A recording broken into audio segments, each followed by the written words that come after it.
Getir'le siparişin bölüm bitmeden kapında. Gelelim Şenol Güneş'e. Şenol Güneş olma ihtimali var diyorlar yani. Yok öyle bir ihtimal. Yok ihtimal. Diyelim ki var. Yok ama. Velev ki var. Velev ki. Hala velev ki. Velev ki olduğunu varsayalım. Hani itiraz edin. Olduğunu varsayalım. Ya kardeşim adam iyi teknik direktör mü? Çok iyi teknik direktör. Bence birinci sınıf teknik direktör. Derbilerdeki stres düzeyi yükselmeyince çok iyi. Ya birinci sınıf teknik direktör. Buna göre iyi değerlendirme yap. Bize şöyle uyar, böyle uymaz da bak yani. Duygusal tepkileri bir bırakalım. Duygusal tepkileri bırakacağız Fenerbahçeliler olarak. Bunu da en çok başkan yapacak. Yönetim yapacak. Mantıklı, soğukkanlı kararlar. Bak Daum'un mesela bir sportif direktör olması. Ali Ece'nin önerisini dinleyip Daum'un scouting yapın demişti. Şef scout. Scoutların başı yapın demişler. O var olanların hepsini atacaksın.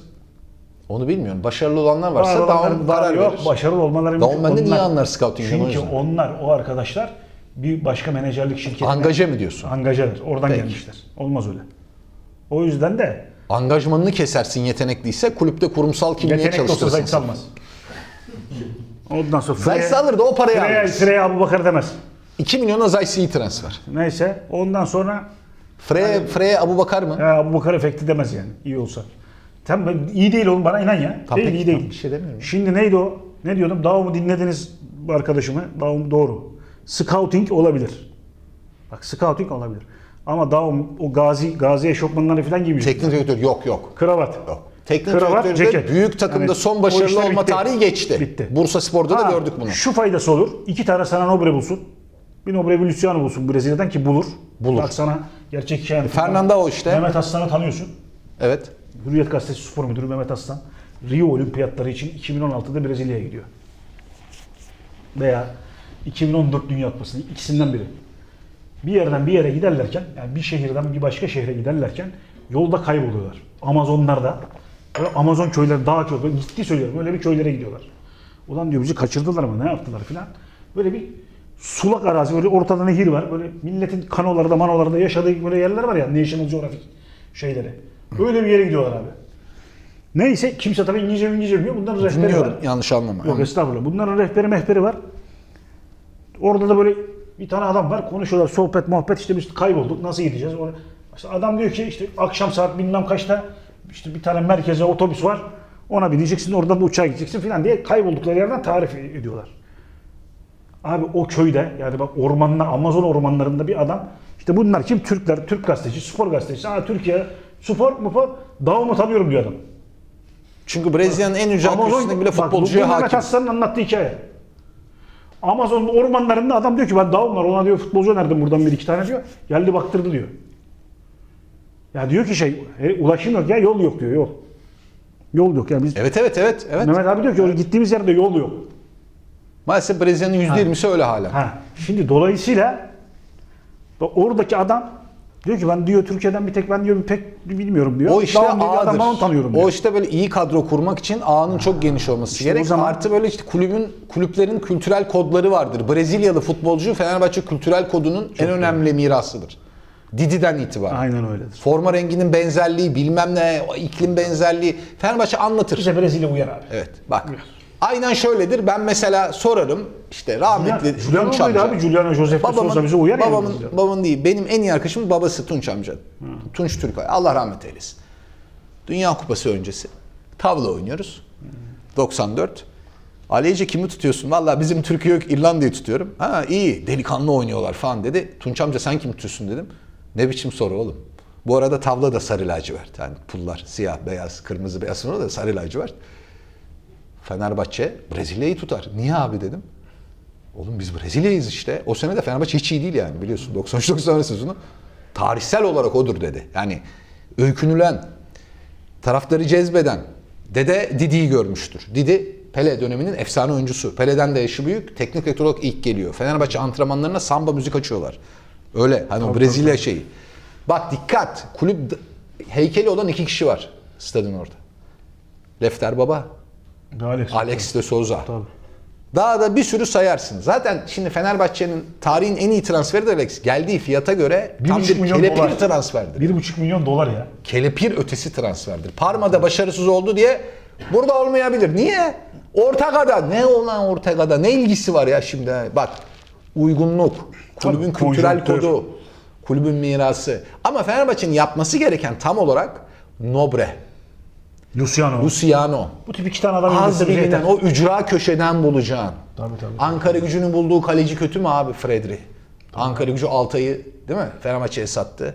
İyi kaleci. Soyadı Alman, tipi de Alman ama Almanya'dan göç Brezilyalı eden işte. Alman kökenli Brezilyalılar. Elano gibi, işte Alemao gibi falan. Neyse. Giselle Bündchen gibi. Kardeşim bir de bir şey söyleyeceğim. Saygılar Brezilyalı hocam. hakikaten bizim lige uyuyor. Brezilyalıyı disipline edip istikrarlı oynatabiliyorsan Alex örneğindeki gibi karaktere göre de alacaksın ve de takımdaki dengelere göre de alacaksın. O zaman işte sen düzelme ivmesine girersin. Bu durumda da ama yine ne yaparsan yap sağ ön alıp bir tane daha sağ ön alıp sol bek oynatılırsa ben masayı devireceğim. Ben de. Bak bir dahaki sezon buradayız, ben masayı devireceğim. Şimdi Şenol Hoca kravat bordo, gömlek mavi şeklinde gelip imza töreninde kafaya da bir gün herkes Fenerbahçeli olacak şapkasını taksa olmaz mı imzada? Ben sana bir Fena şey söyleyeyim mi? olmayabilir ha. Türk futbolunda bunlar hiçbir zaman olmayacak. Bana istediğiniz kadar hakaret edebilirsiniz. Bence de Kanunlar çerçevesinde çok ağır ederseniz kanuna ama istediğiniz kadar işte eleştirebilirsiniz küfür etmeden. Türk futbolunun hep 2 adım ileri 1 adım geri olmasının bir numaralı sebebi budur. Teknik direktörleri futbolculuk geçmişiyle ya da daha önce çalıştığı takımlarla yargılamasıdır. İtalya Serie A'da bu yoktur.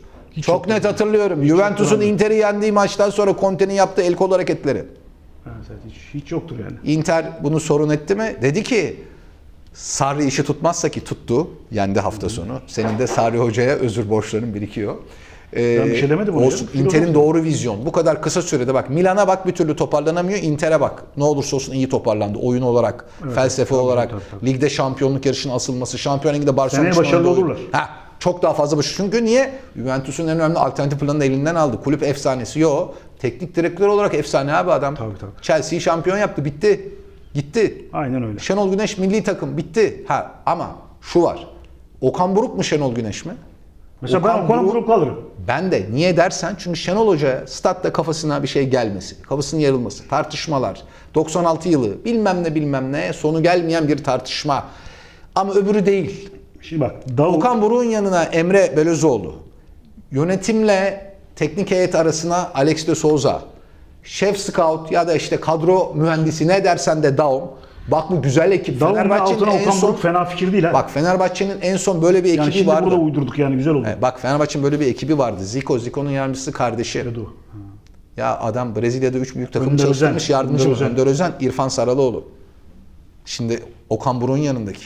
Fenerbahçe'nin fizik kondisyonu hiç o seviyede olmadı. Bir tek 2014 işte Ersun Yanal'da var erken şampiyonlukta. O kadar. Ersun Hoca da o maharetini gösteremedi bu geldiğinde. Bu sene olmadı o. Olmadı o iş. Ama o işi yapabilecek İrfan Saraloğlu Akhisar'da çalıştı. Onunla beraber Okan Buruk'la vallahi gayet iyiydi fizik kondisyon.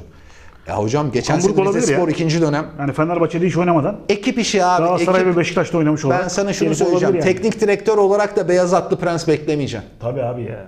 Tabii. Böyle bir şey yok. Biri gelsin bizi kurtarsın. Kimse gelmeyecek. Yok. abi. Kimse Yok. gelmeyecek. Gelecek Yok. kimse yok. Türkiye'de de diyorlar birisi gelse kurtarsın. Kimse gelmeyecek arkadaş. Jürgen Klopp'a Kendi kendine soruyorlar. kurtulacaksın. Jürgen Klopp'a soruyorlar. Liverpool'da. Hakikaten takımı nereden nereye getirdi? Hatırlıyorum. Adam ya. Adam hocam ya. Karius, Alberto Moreno, Lovren, Klavan. Savunma taktiği Allah'a emanet. Futbol club yani, tamam mı? God save us. Oradan nereye geldi takım değil mi?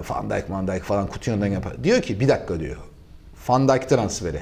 Scouting'im dedi ki bana ya bunu alalım ya da hiç kimseyi almayalım. Beni ikna ettiler dedi. Bir seferde tak. 75 Rekorsa milyon. rekor. Sonra daha fazla para da verdi Maguire. Ne var ki? Aynı etkiyi yaptı Manchester United. İyi İşte oynuyor ama. 5 kaleci alacağına Ha. bir tane alacaktın. Alisson Becker tak.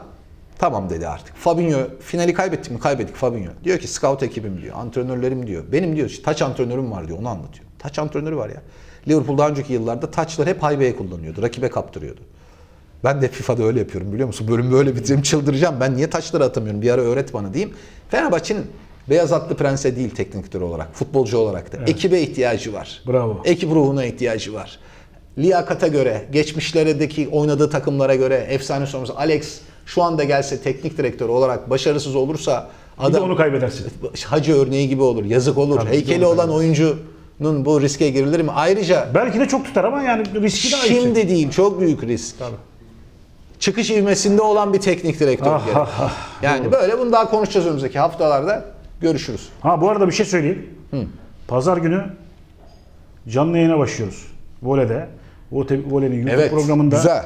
Şimdi bu hafta biliyorsunuz hafta sonu pazar günü işte Başakşehir, Trabzonspor Başakşehir, Galatasaray Beşiktaş maçları oynanmış olacak bizim programımızda.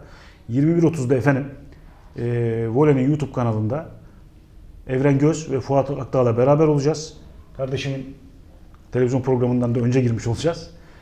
Tabii ki Ben de Perşembe sizi akşamı. izleyeceğim, bakacağım. Tabii ki Perşembe akşamı knockout. Serdar Ali'ye cevaplar vereceğim NTV'de. Knockout'ta Perşembe derbiyi önceden konuşacağız ama derbinin sonrasını filan artık pazar itibariyle 15 Mart itibariyle Vole'de canlı yayına da başlıyoruz. YouTube'un canlı yayın özelliğinden, YouTube kanalının canlı yayın özelliğinden yararlanacağız. Hepinizi de bekliyoruz. Hafta içleri zaten tanıtımlarını filan görürsünüz. Bizi de orada yalnız bırakmayacağınızı biliyoruz. Çok teşekkür ederim. Benim böyle arada telefona baktım, kesinlikle Serdar Ali'yi dinleme değil. Asla, Beşiktaş asla. bölümüyle ilgili açıklasam mı açıklamasam mı diye izin istiyordum. İzin çıkmadı. Ama daha önceden izin aldım, başka bir şey açıklayacağım. Geliyor. Ya ben sinir uçlarıma dokunmasa Allah rızası için. Konuşacağız hadi.